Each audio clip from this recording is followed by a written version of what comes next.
Welcome to A Taste of Theater, where everyone is a star. This is the place where playwrights from around the country will come to showcase one scene of their play. Today's star is shining bright on Ursela Battle of Baltimore, Maryland. We will see a clip of her play, The New Teacher's Lounge.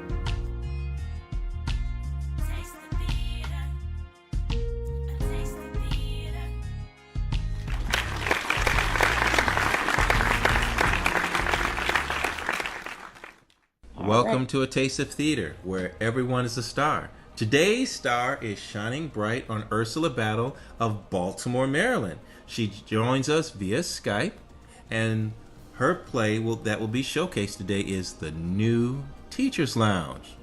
Ursela, please introduce yourself. Hello, my name is Ursela V. Battle. I'm a Baltimore native and playwright.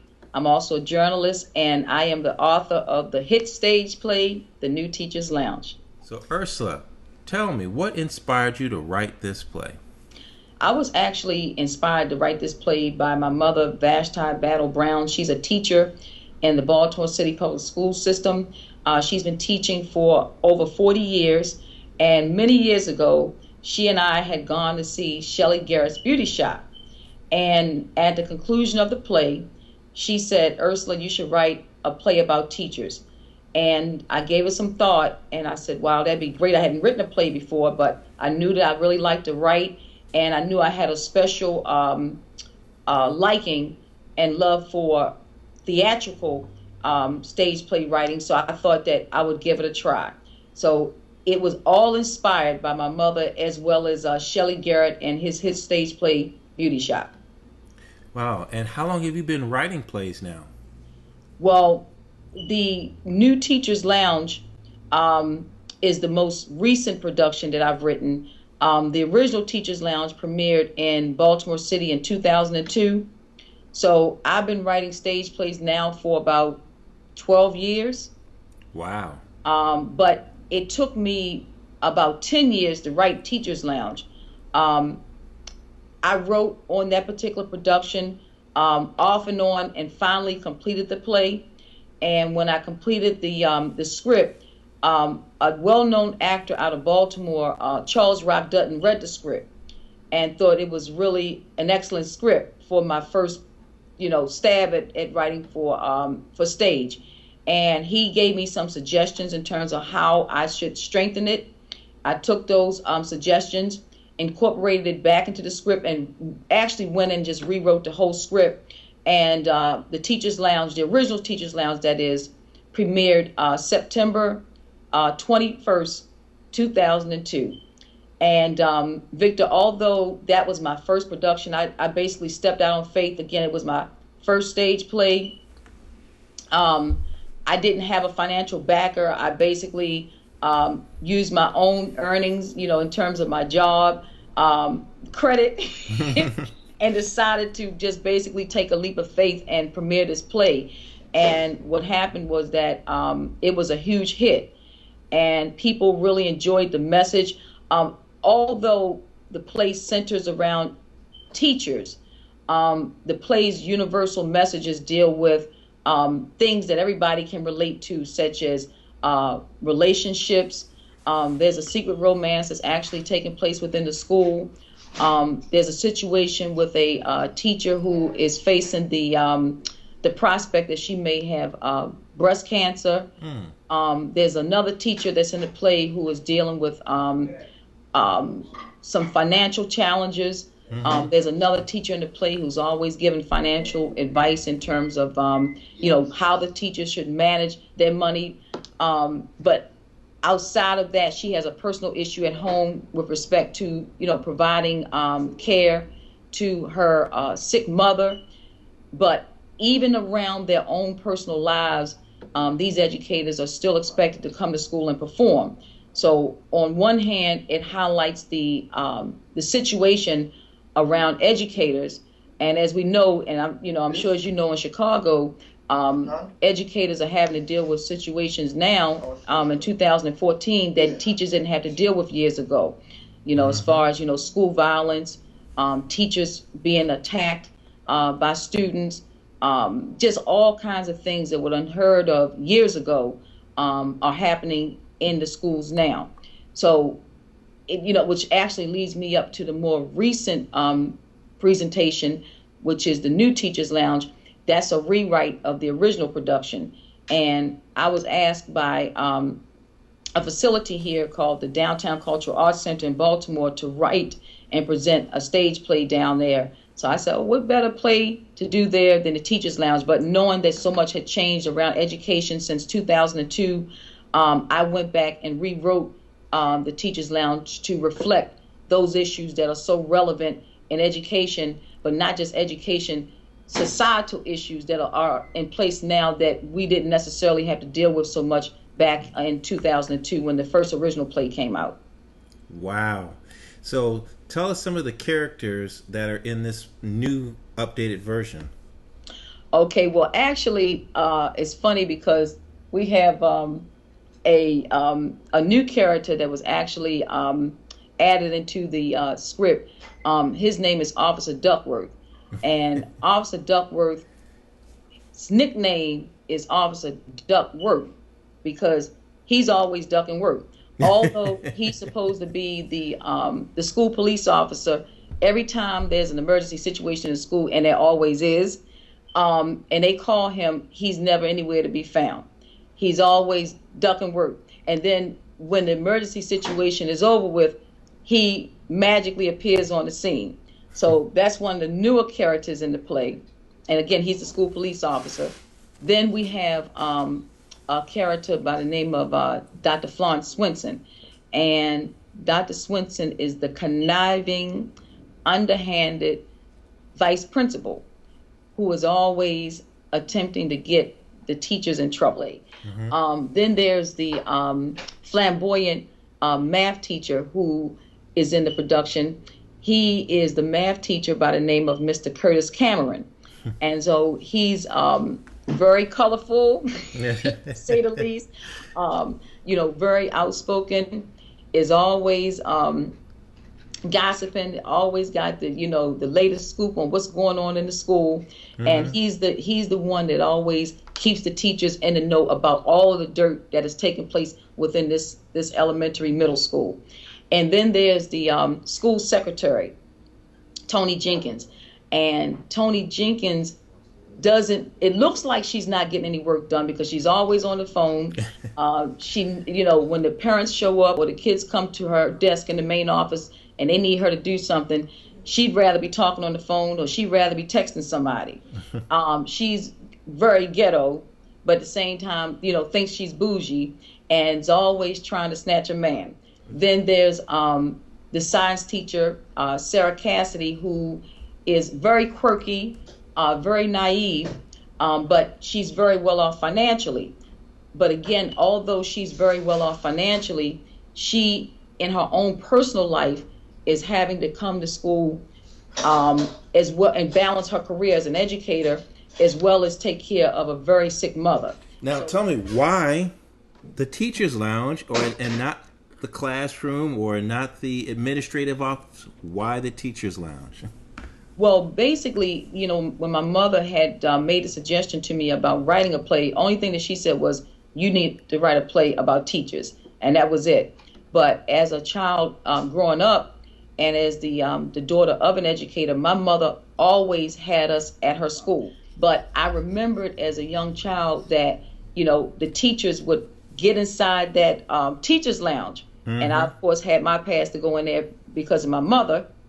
Most kids didn't know I think it's safe to say that most kids always wonder what goes on in the Teachers Lounge, but most kids didn't have weren't allowed to go in the Teachers Lounge. It just so happened that me and my sister were allowed to because we was with my mother. So I just remembered that once they got inside the lounge, this group of teachers, my mother and her coworkers, they would cut up and they would gossip and they would talk about, some of the off the hook kids and, this person and that person. And so as a child, I would just kind of sit there and laugh. So when she talked to me about, you need to write a play about teachers, I thought, what better place than to center a play around the Teachers Lounge? A lot of times or oftentimes teachers can't go on TV and publicly say what some of the challenges are, unless you might be the head of the teachers union or something like that, and you Yes. represent the body as a whole. But this play can say it. The play, through these characters, and through the storyline, can put those things out there in a creative and tasteful way, and allow people to think about some of the issues that the teachers deal with. But it sounds like not only are the teachers dealing with the students and their issues, but it seems like the teachers are also sandwiched in between dealing with the administration. Because I remember you mentioning that there's a lady that's always trying to get you in trouble. Always trying to get, but you know what? She does get hers in the end. She does get hers in the end. And see, to me, that in and of itself is another powerful message in the play. In that, sometimes when we're dealing with a difficult situation, which for these teachers was this vice principal, but although she really, took them to the edge, they didn't handle it. They allowed things to just take the course that they were supposed to take. And in the end, they didn't have to do anything. The situation worked out the way it was supposed to work out, but they didn't have to go into school and shoot her. They didn't have to go into school and cuss her out and lose their jobs. They didn't have to go to school and do anything that would put them in the line of fire. They just allowed it to happen the way it was supposed to happen. And so to me, that's a lesson to someone sitting in the audience that, if they have a difficult boss or, someone that wants to, reprimand them for whatever reason, you have to basically, use good sound judgment, and you have to put it in prayer and allow it to work out without you, jumping out there and putting yourself in a situation where you may lose your job or you may lose your freedom if you go somewhere and pick up a gun and try to shoot somebody. Just let things happen and not necessarily take, matters into your own hands. So even if I had to ask, what do you want the audience to learn as a result or walk away with after seeing your play? It sounds like what you're saying is you want them to leave with an appreciation for teachers. I would like them to leave with an appreciation of the teachers. That is correct. But I also want them to leave feeling like they have been empowered to make it through some sort of challenge that they may have in their lives. And I tell you, I sit in the audience when we do these plays, and I know I can feel within the audience, because I'm sitting right there amongst them, the reaction that they have to the things that are taking place on the stage. I know that they have some stuff going on in their lives, because I hear the things that they're saying, like, like, oh my God, or that's right, or they say amen. It's like a certain reaction that I get from them, where I know that there's something that they have seen or heard in that play that has resonated to them, resonated with them. And my hope is that they will leave feeling like, okay, I can do this. So I often say that every playwright has a ministry. And what would you say is your ministry then? I would probably say that's a very good question. But I would probably say, for me, my ministry is empowering through stage plays. So wow, so it sounds like, if I'm hearing you correctly, your ministry is definitely empowerment through teaching and teaching a message. And teaching, uplifting, and Victor, when the play goes up, only thing I can do is sit in the seat and pray. I can't go up on the stage and do anything. Only thing I can do is just sit in the seat. They're the ones that take the vision and make it a reality on the stage. And there are going to be some people who are going to watch this, and they're going to say, wow, I wonder how she does what she does. What advice would you give up-and-coming playwrights who want to do what it is that you do? Well, first of all, I would say that they need to not tell everybody what it is that they're working on. That's number one. And that's number one, because sometimes, I'll be honest with you, I mean, when I set out to do my first play, if I listen to people like, I'm not going to call any theaters, but I mean, they will limit you to what is at hand, or either tell you, okay, you don't want to jump out there like this is your first play. So sometimes you have to be very selective in terms of who you share, what it is that you're going to write, what it is that you're trying to do. Because if you listen, there are some people that will take you off of that course and will, kind of dissuade you from what it is that you want to do. It just so happens in my case, I'm persistent, and once I think, my friends will tell you, and my best friend will definitely tell you that once I put my mind to something, I'm going to do it. I'm going to do it. So the first piece of advice I would give is just, be careful who you share your information with. Secondly, make sure that they copyright their work. Mm-hmm. And thirdly, I would say they have to put their thoughts down on paper, because what happens is you come up with all of these great ideas, and if you don't write them down, you're like, okay, now I know I came up with something. So they have to make sure they write their thoughts down on paper. You definitely want to do that. And they have to just be persistent and not give up, and not wait on anybody. I mean, once they've decided that I'm going to write this piece, and not allow themselves to get, I guess, distracted, because I know that a lot of times if I'm writing on something, it's easy for me to sort of like, go on to something else or jump to something else. So you have to make a commitment that you're going to finish this piece. That, okay, I'm going to sit down, I'm going to write this play, I'm going to write this book, I'm going to write this poem, I'm going to write this novel, and just do it. Even if you just say, I'm going to write a page a day, or if I'm going to write a paragraph, just keep doing it. And then what you'll notice is that the pages will start filling up. And the other thing I would suggest too is to not step out too big. I think that I originally, in my first production, stepped out big in terms of a big venue. And it really worked out for me, but I would advise new playwrights to maybe book small venues and to sell out 100, because it looks better to sell out a 100-seat venue than to rent out a 2,500-seat venue and you got 50 people sitting in the audience, or you got 100 people sitting there, and it's best to sell out a 100-seat venue.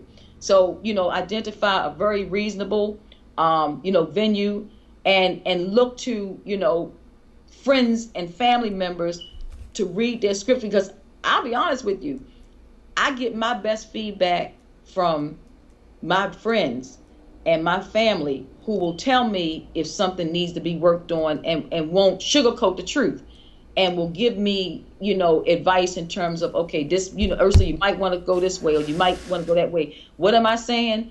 You have to be open to listening to people that you trust. And also allowing people to read your work who aren't just going to tell you what you want to hear, but are going to tell you what you need to hear. I would say that too. Do it. And that makes a lot of start sense. Kind of small. I mean, and I think big. I'm a big thinker, big dreamer. But the reality of it is that writing and producing plays is an expensive venture, And I don't consider it just a hobby. I like to consider myself a professional playwright with aspirations of going out on a national level. But in order to do that, there are things that from a business standpoint, I have to keep in mind here, and to definitely surround yourself with positive people who can offer you good advice, and definitely, to be a part of a church, because I think that my church has allowed me to do a number, and that's a good place too to get experience and to put productions up, is in your church. Because I've learned to do sound effects, because when you're a part of a church, and I'm part of a small church, we have to make it happen ourselves. So we have to get our sound effects. We have to do our own sound.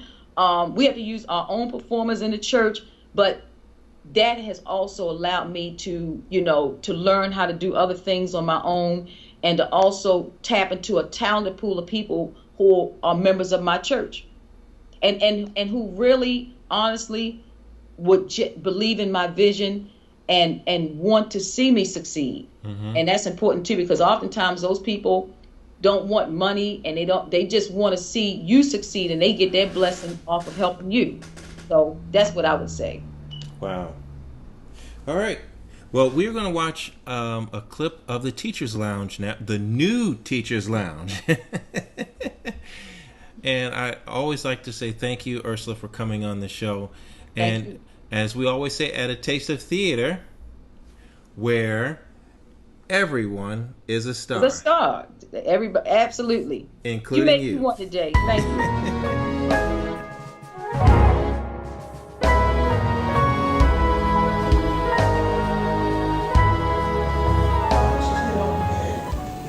That gun to his head. And he pulled the trigger. 7 months ago, I felt a lump in my breast.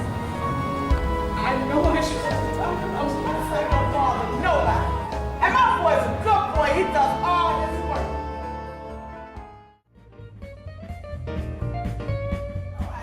Oh, these awful Americans. They may have called ID, but I got an iPhone, a Boost mobile phone, and 2 free pay phones. Girl, I know they say no prayer in school, but I don't care. Get her down here quick. I got somebody who needs to put it in there. Make me a new weed yourself. I ain't signed nothing.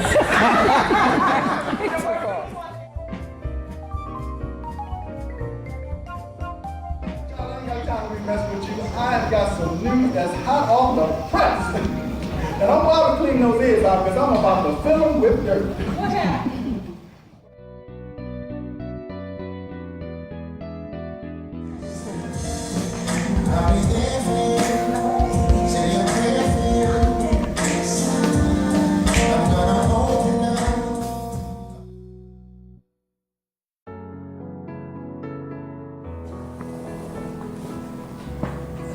Mr. Right turned out to be Mr. Wrong. Every day we come to work dressed up, made up, and hurting inside.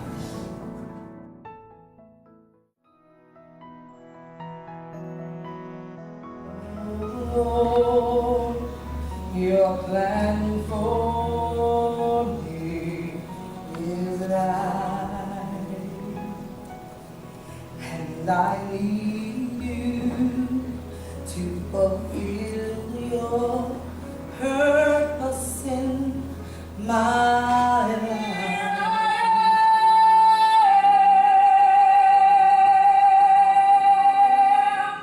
I surrender, Lord. I surrender my life.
Sweet talk, we need to be leaving here in less than 15 minutes. Okay.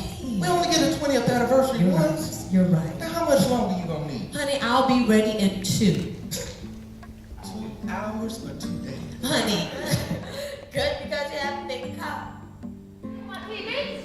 Just because you allow this in your home, I'm not going to allow it in mine. I am not going to compromise my values. Zoe? Okay, that's enough. What they don't know won't hurt them. Yeah, but it can be devastating for you. That's the best to preach the good message. That's it. Oh, yeah, I'm sorry. Rocket said you got the news flash. Hello, Francis. Francis! They broke up the patchwork shelters and just scattered us. It's like cattle. Just like they're trying to scatter you.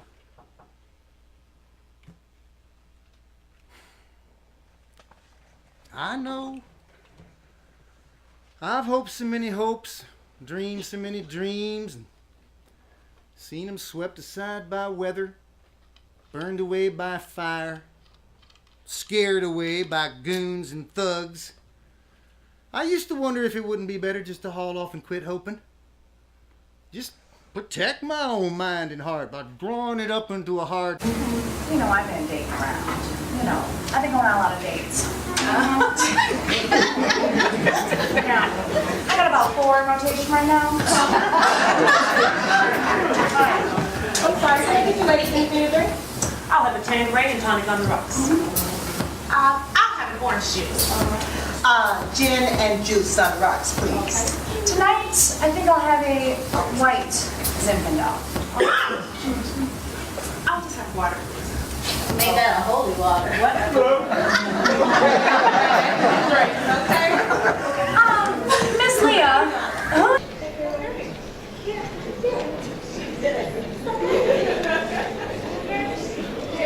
Hey, honey. So, I called you up here today to let you know that family and I are getting divorced. What? Well, family actually was me. What? So we know who the real hole in town is now.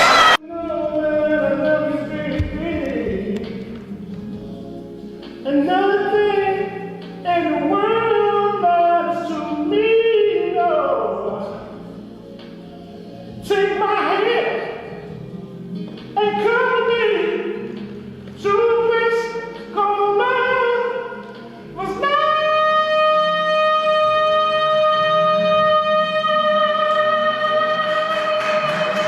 Oh, please, I get too bad, baby, and you never, 'cause I give it all to you. I think that I need. And I'm sure you've discovered that. Same thing. Same thing.